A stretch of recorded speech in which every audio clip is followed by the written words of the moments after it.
Hello everyone, day 30 of 100 day आइट challenge.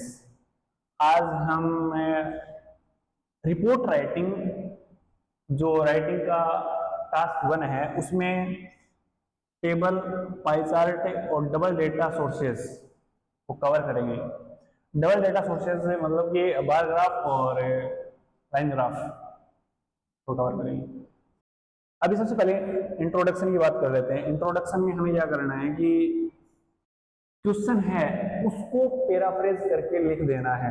जैसे हमें क्वेश्चन मिला और उसको हमने पैराफ्रेज करके लिख दिया, मतलब कि जो क्वेश्चन है उसके वर्ड्स को चेंज करके उस क्वेश्चन को वैसा वैसा लिख दिया, उस क्वेश्चन को वैसा वैसा लिख दिया। इसके बाद में ओवरऑल ओवरऑल में हम क्या करेंगे, हाईएस्ट डेटा और लोएस्ट डेटा की बात करेंगे।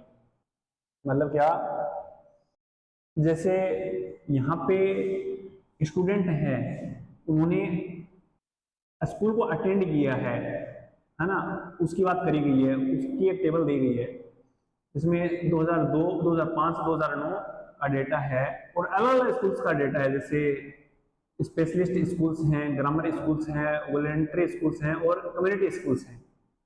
ग्रामर स्कूल है उसमें 24%, 19%, 12% डिक्रीज हो रहा है। वॉलेंट्री स्कूल 52%, 38%, 20% इसमें डिक्रीज हो रहा है। मतलब इन तीनों में डिक्रीज हो रहा है, तो हमने यहाँ पे लोएस्ट डेटा को दूसरे ग्रुप में शामिल कर लिया, ठीक है। और कम्युनिटी स्कूल्स हैं उसमें जो 12%, 32% और 58%, यानी कि इंक्रीज हो रहा है 12% से 32%, 32% से 58%। तो यहाँ पे इंक्रीज हो रहा है, तो हाईएस्ट डेटा को ले लिया। मतलब कि हमने दो ग्रुप बना लिए, एक ये ग्रुप और एक ये ग्रुप, है ना।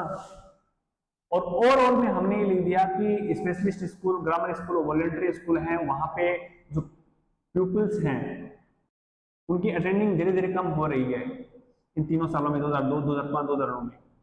और कम्युनिटी स्कूल है, वहां पे जो स्टूडेंट, प्यूपिल्स का मतलब स्टूडेंट होता है, जो प्यूपिल्स हैं उनकी जो अटेंडिंग है वो इंक्रीज हो रही है। एक को बॉडी पैरा 1 में और दूसरे को बॉडी पैरा 2 में। अभी सेम चीज पाई चार्ट में है, ये पाई चार्ट है। इस पाई चार्ट में क्या बताया गया है कि यूके हैं उसमें जो एम्प्लॉयड लोग हैं उनका परसेंटेज बताया गया है कि जैसे 2015 में जो यूके में एम्प्लॉयड लोग हैं वो अंडर 21 40% है।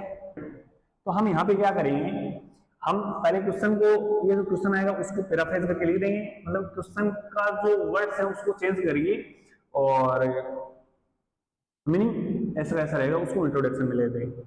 अब ग्रुप 1 में क्या लिखेंगे हम कि जिनका एम्प्लॉयमेंट इंक्रीज हुआ है, एक तो ये, एक तो ये और एक ये, इन दोनों को हम ग्रुप 1 में एक्सप्लेन कर देंगे और ग्रुप 2 में हम उन लोगों को एक्सप्लेन करेंगे जिनका एम्प्लॉयमेंट कम हुआ है। जैसे इनका जो 21 से 40 वाले के बीच में जो एम्प्लॉयमेंट है वो कम हुआ है, एम्प्लॉयड है वो कम रहे हैं।